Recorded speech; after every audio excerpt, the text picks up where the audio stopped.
Ladies and gentlemen, the makers of Fatima cigarettes and the entire cast and crew and technicians of Dragnet respectfully dedicate tonight's program to the memory of Barton Yarbrough, who created and portrayed the role of Sergeant Ben Romero.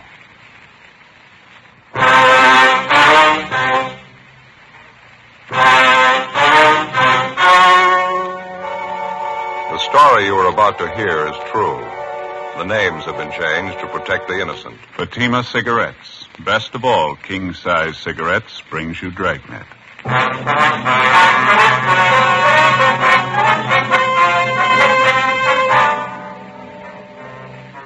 You're a detective sergeant.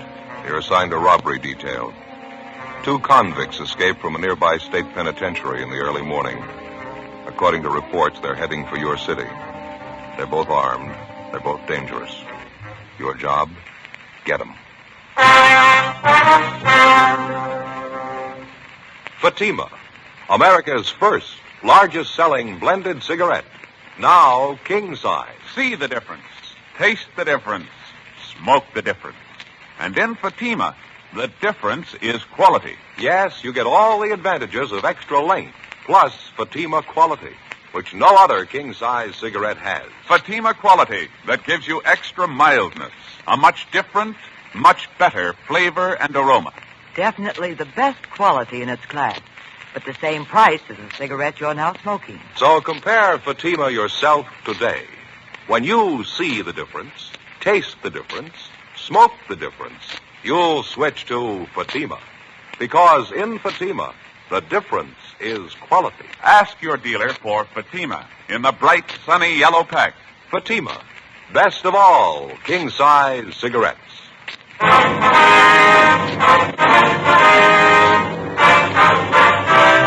Dragnet, the documented drama of an actual crime. For the next 30 minutes, in cooperation with the Los Angeles Police Department, you will travel step by step on the side of the law through an actual case transcribed from official police files. From beginning to end, from crime to punishment, Dragnet is the story of your police force in action.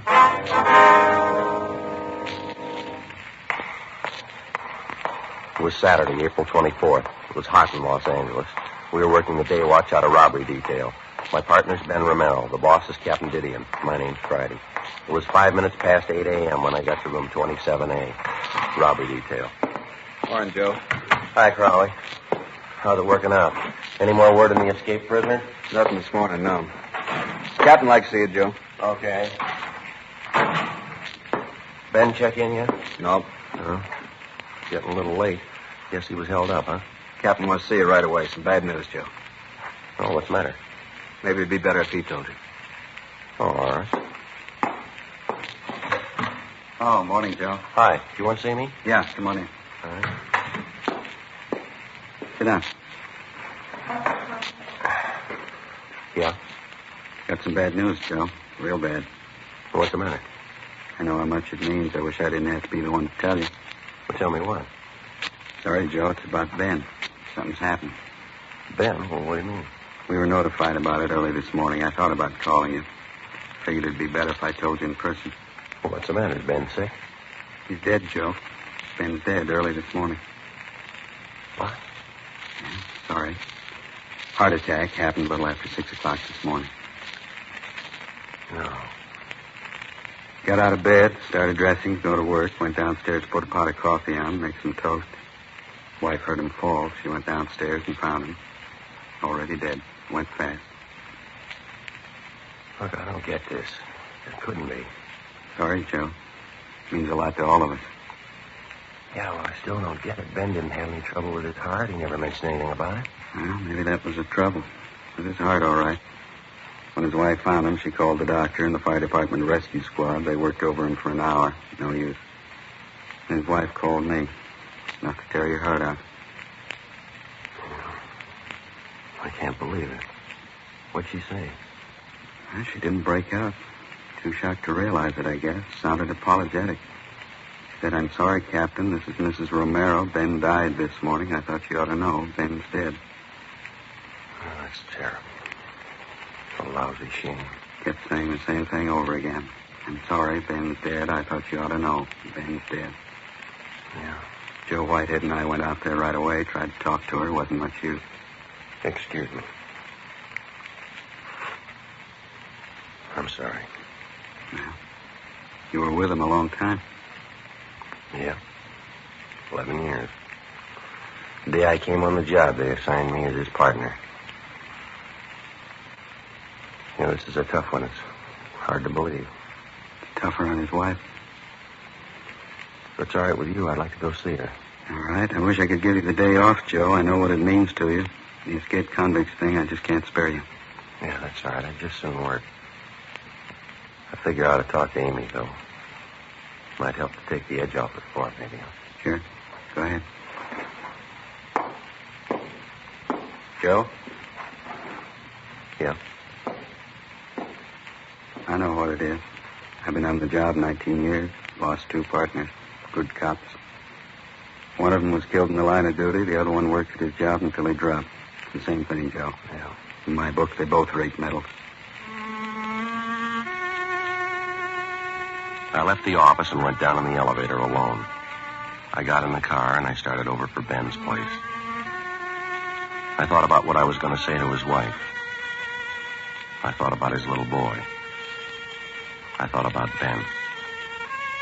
11 years I'd been working as a cop. And all of a sudden it wasn't the same anymore. I thought about the first day I met Ben. I was a rookie. I remembered what he taught me about being a cop. I thought about how much I owed him. I thought about the thousands of cops just like him all over the country. The ones that came before us. The ones that'll take our place. I thought about their lives and their homes and their families. What they meant. What their jobs meant. I thought about Ben. 11 years. Stakeouts, the early morning watch, interrogations, office duty. You could cover it in volumes or you could write it on the back of an envelope. He was a good cop and he was a good friend. There wasn't much else to say. It was a big loss. I stayed at Ben's house for about an hour talking to his wife. Joe Whitehead from the medical detail was there. All things considered, she seemed to be taking it fairly well. I told her I'd drop around later in the day, and then I checked back in at the office for work. Temporarily, Sergeant Ed Jacobs was assigned to work with me. The big problem at the moment was a pair of escaped convicts. Jacobs and I drove out to run down on a possible lead. 11:05 a.m. We got to the address listed, the Cathedral of St. Augustine. We checked in at the rectory, and then we went around to the church.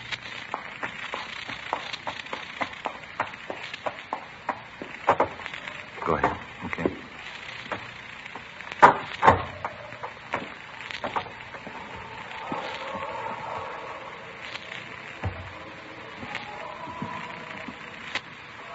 Sure a beautiful church, isn't it?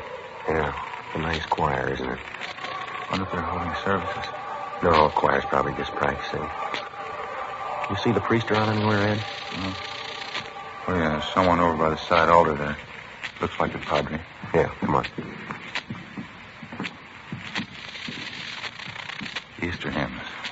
Sure pretty, aren't they? Yeah, they sure are. It really takes me back.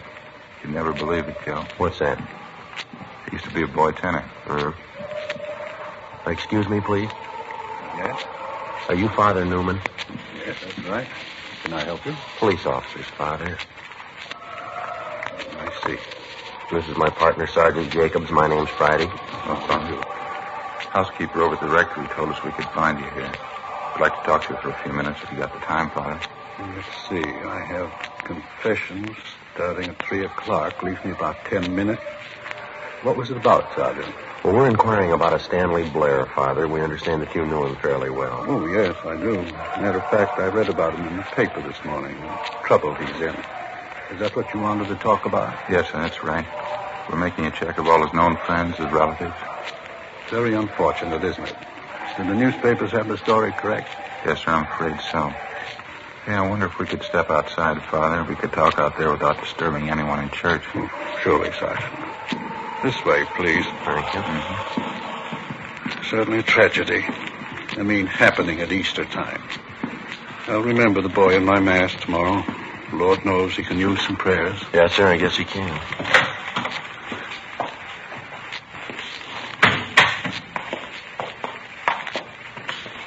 Here we are.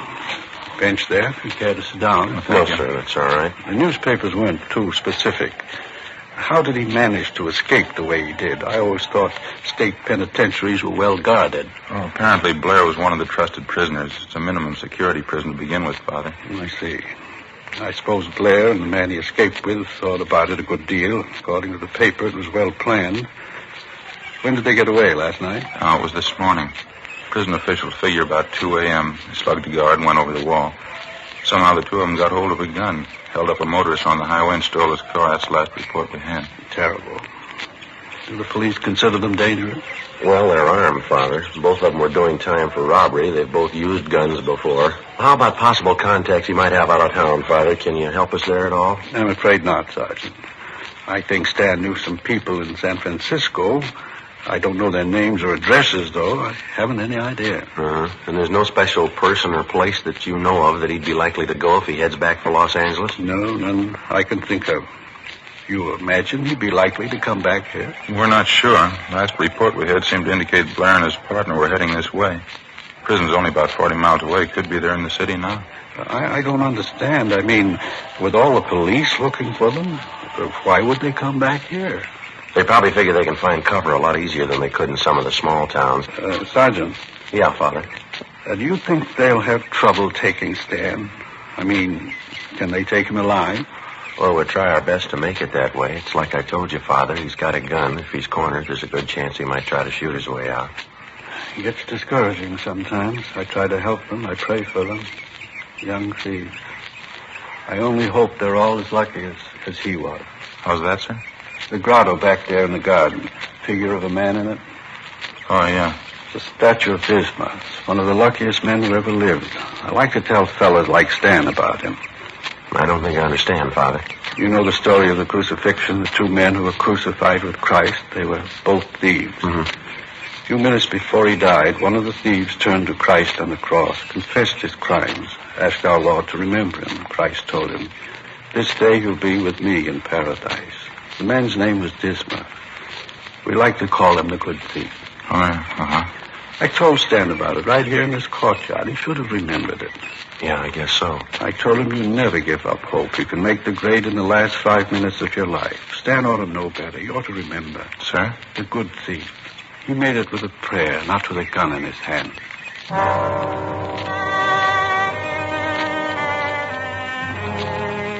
Before we left Father Newman, we gave him our card, and he gave us a list of 8 names and addresses, people in the neighborhood who'd known the escaped convict, Stanley Blair, before he was sentenced to the state penitentiary to serve time on his robbery conviction. 3:15 p.m. We met with Sergeants Max Herman and J.E. Crowley from robbery detail. We divided the list of names in half, and we began checking them out. Ed and I didn't have much luck on our end. Most of the people we talked to told us that they knew Stanley Blair, but none of them had seen, heard from him, or knew anything about his activities or his family since Blair had gone to prison 2.5 years before. Stakeouts were set up at 2 of the hottest places. 5:20 p.m. Ed and I went back to the office. Crowley was waiting for us. No luck on our end either. Same thing. Last they heard of him was when he was sent up. I guess that finishes that. Any late reports at all? Yeah, his teletype from the sheriff's office. It was waiting here when Max and I got back. Guess our hunch was right. Looks like they headed this way. Well, how do you mean? Somebody spot him? Just this side of West Covina. Held up a grocery store, slugged the owner. Got $23.40. Not going to take him far. Descriptions match out? Yeah, perfectly. Suspects believed to be 2 prisoners who escaped this day from California Institution for Men Chino. Stanley R. Blair, Wesley A. Russell. There's something else. Yeah? The grocery store they knocked over, they picked up another gun, the owner's.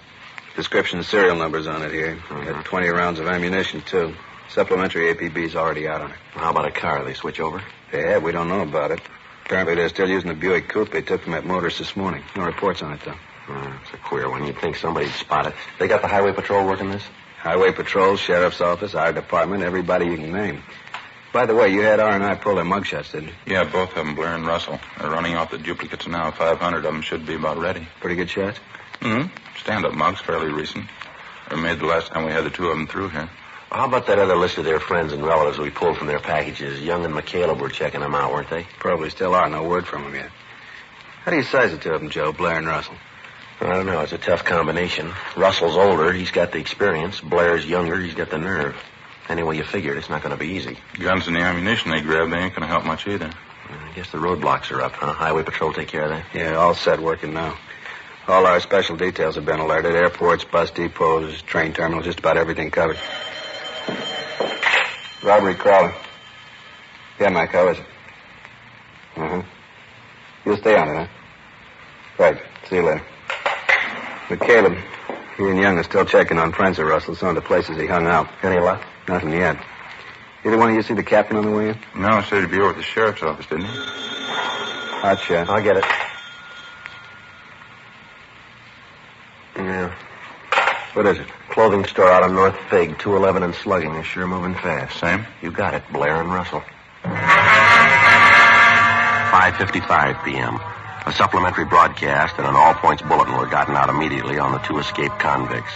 While Crowley and Herman stood by at the office, Ed Jacobs and I picked up duplicate mug shots of the suspects and drove out to the scene of the robbery, a men's clothing store near the intersection of North Figueroa and Merced. We showed a group of mug shots to the victim and two witnesses, and they definitely identified Blair and Russell as the hold-up men. The robbery had netted them less than $20. We relayed all the information we got back to communications immediately, and another supplementary broadcast was gotten out on the two fugitives. An hour later, at 7:05 p.m., Blair and Russell hit again, this time at a sporting goods store in the San Fernando Valley. It netted them $94, a .30-30 hunting rifle, and 200 rounds of ammunition. According to the broadcast, they were last seen heading north through the valley in the Buick Coupe, the original escape car.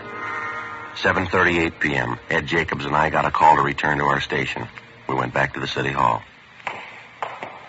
Got a hunch, Joe. It's going to be a long night. Yeah, it's a rough one. Guns and ammunition. If they want to make a stand, they're all ready for it. Can't see how they can go too far in that hot car. Roadblock set up. Somebody's bound to stop them. Well, they're doing all right so far. Go ahead, Joe. Yeah. Friday, Jacobs? Yeah, Captain, you want us in here? Not for long. Keep your coats on. The rest of the men have already left. What's the latest? This. Communication from the Ventura Sheriff's Office. Blair and Russell were spotted just across the county line. Sheriff figures they got them boxed in. How close? A lot of territory, 20-square-mile circle. They say they got Blair and Russell tied down inside, and they're on foot. We're sending up men to help out. You're two of them. 20 square miles is going to take a lot of men. Well, if we need more, we'll get them. It's no easy touch. They're desperate. You heard the latest?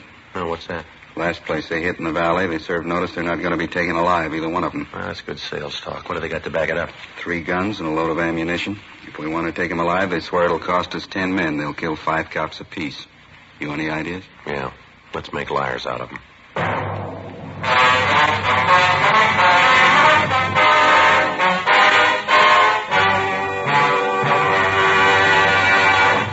You are listening to Dragnet, authentic stories of your police force in action. Fatima, America's first, largest-selling blended cigarette. Now king size. See the difference. Taste the difference. Smoke the difference. And in Fatima, the difference is quality. Yes, you get all the advantages of extra length, plus Fatima quality, which no other king-size cigarette has. You see, Fatima contains the finest domestic and Turkish tobaccos, superbly blended. And Fatima is extra mild, with a much different, much better flavor and aroma. Fatima, definitely the best quality in its class, but the same price as the cigarette you're now smoking. No wonder more smokers now insist on king-size Fatima than ever before. Friends, try Fatima.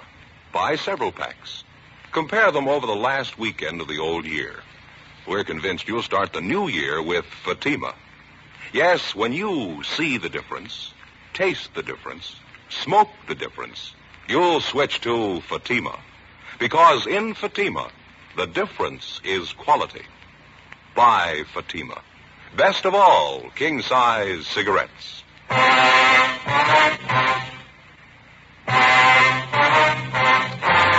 Saturday, April 24th, 9 p.m. Along with Captain Didion and a dozen other men from robbery detail, Ed Jacobs and I left the office and headed north up through the San Fernando Valley.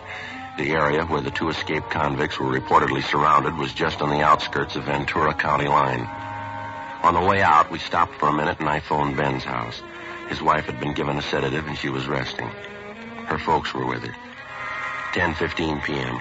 We arrived at the meeting point on the edge of the blockaded area from which the search was being directed. Communication facilities had been set up along with a field kitchen to feed the men taking part in the hunt. There were over 500 of them. From our office, the L.A. Sheriff's Department, the State Highway Patrol, the Ventura Sheriff's Department, and a couple of dozen private citizens who lived in the area. Together with Max Herman and Crowley, Ed Jacobs and I took up our position in the line of men that stretched north and east, then north again, circling the entire area. 20 square miles of it. The line drew slowly inward. 12 midnight. 1 a.m. No sign of the suspects. We stayed at it. You get no idea of the size of these hayfields till you start hiking them. Well, throw the light over there, will you, Ed? Irrigation ditch there. Right there? That it? Yeah. That's okay. It's a long hike. I'd sure like to see some of that hot coffee pretty soon. Yeah, same here. Nice setup they got, huh? That field kitchen? Yeah. Hey, Joe! Joe Friday! Yeah, Crowley. You got the riot gun, haven't you? Yeah, we got it. You want to send up another flare? Towards the clump of trees. Over this way. Light it up good, huh? Okay, Crowley. About a 45-degree angle, Joe. That ought to do it, huh? Yeah, okay. That ought to do it. Really lights it up, doesn't it? Yeah. You got any extra magnesium shells there, Ed? Yeah. Let me get one right here. Here you are. Thanks. There we go. Friday, that you? Yeah, Captain, over here. No use beating the brush here anymore. We're moving up 3 miles north. How come? Blair and Russell, they hit again, kidnapped an old couple from a farmhouse. They still on foot? Yeah, as far as we know, they're hemmed in a 2-square-mile area. They may try to break out, use the old couple for a shield. Well, where's that leave us? I don't know. You think they'd harm the old couple? They kidnapped them. They're desperate. You figure it. 1:45 a.m. All of the men in the search party were shifted north to the area where the 2 escaped convicts and their kidnapped victims were last seen. 2 officers were sent to each farmhouse in the immediate neighborhood to make sure that the suspects and their victims were not hid out or that they were being held as hostages. The officers were ordered to remain at the homes in the event that Blair and Russell might try to find cover. The searching party moved in slowly over the affected area. We knew for certain the suspects were still somewhere inside. 2:15 a.m. Still no sign of them. The lines drew in closer. 2:30 a.m. Can't be much longer, that's sure. Yeah, well, I can't understand it. We should have jumped them by now. It's only a few hundred feet to go. There's the other line closing in toward us. Wonder if they could have slipped through. Beats me, Ed. Who's that coming? Can you see? Yeah, looks like Crowley. Yeah, that's him. Joe? Ed? Yeah. Hiya. Over here. You got any word? They found the old couple tied up in an irrigation ditch half a mile south of here. They all right? Yeah, they're okay. Old lady's forehead, bad head wound. She was slugged. She and her husband have been taken to the hospital. How about Blair and Russell? No word. Just heard the captain ask for the car with a loudspeaker. He's over there now with Sheriff Durley. Well, they couldn't have gotten through the lines. They got to be around here somewhere. Doesn't figure we combed every foot of this neighborhood. Attention all officers. Attention all officers.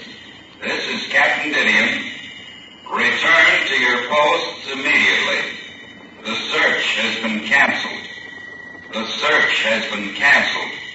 How about that? I don't know. Come on, let's find out. There he is, just getting out of the car. Captain? Yeah. What's the matter? Are we giving it up? No, maybe we've been going at it backwards. We've been trying all night to jump them. Got a new idea. Yeah? Maybe we can make them jump us. 2:48 a.m. Captain Didion and Sheriff Durley ordered the men to return to the sheriff's office. With the exception of 2 deputy sheriffs, Captain Didion, Sheriff Durley, and Ed Jacobs and myself, the rest of the searching party vacated the area. The plan was to give the general impression that the search had been called off in the hope that it might bring the suspects out in the open.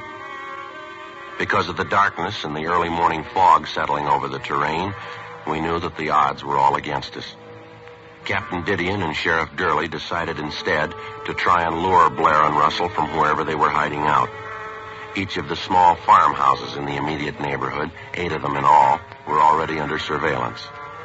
Each of the occupants were requested to park their cars in a conspicuous place outside their homes with the distributor heads removed. They were asked to turn all the lights off in their houses. In the event they heard anyone trying to start their cars, they were to remain indoors. Ed Jacobs and I were assigned to cover 2 of the houses. The other men covered the rest of them. The 2 houses that Ed and I were assigned to cover were separated by about 500 yards. We staked out in between the 2 of them. We waited. 4 a.m., 4:30. Sure cold, huh? Yeah. Fog goes right through you.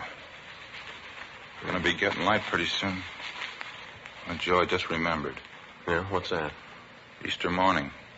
Wonder how long this is going to go. I promised to hide Easter eggs for the kids today. Well, if it's going to break, it has to break soon. It'll be daylight in a half hour or so, and they won't have a chance then. Wait a minute. Farmhouse down on the left? Yeah, sounds like it. Come on. Can you see the car? Wait a minute. Yeah. You cover the passenger side. I'll come up on the driver's side. And watch it. Joe, hustle. They're getting out of the car. All right. Hold it up. Police officers. Watch it, Joe. Blair. Russell. You haven't got a chance. Throw down the gun. All right, Ed. Let's give it back. Hey, don't shoot, don't shoot. Throw out the guns. Come toward us with your hands open. Don't shoot, West. Do what they say. Come on out. Don't shoot, West. All right, come on. Keep coming. That's far enough. All right, cover him, Ed. I'll shake him down. Yeah. We'll break him. Look out, Joe! All right.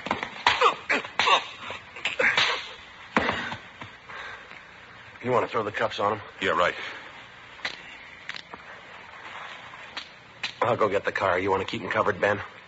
Excuse me, Ed. Ed, I mean. It's all right. Too bad he wasn't here tonight. How can you tell for sure?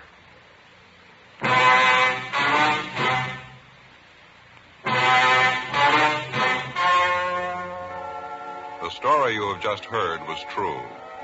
The names were changed to protect the innocent. On July 16th, trial was held in Superior Court, Department 88, City and County of Los Angeles, State of California. In a moment, the results of that trial. And now, here is our star, Jack Webb. Thank you, George Fenneman. Friends, we all hope that you enjoyed listening to Dragnet in 1951. We all like to think that you'll be with us during the new year. On our part, we hope to do 2 things. To bring you the kind of entertainment you want, and to introduce you to Fatima. Fatima, America's first largest-selling blended cigarette, now king-size. And believe me, it's the best of all king-size cigarettes. So next time, buy a pack of Fatimas. Compare them yourself. When you see the difference, taste the difference, and then smoke that difference, I'm convinced that you'll switch to Fatima. Because in Fatima, the difference is quality.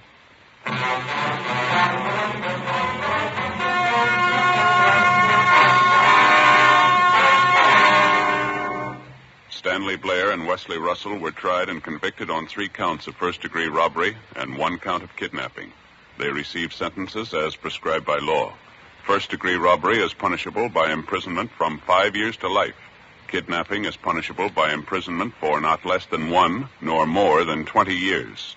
1 count of escape is still pending.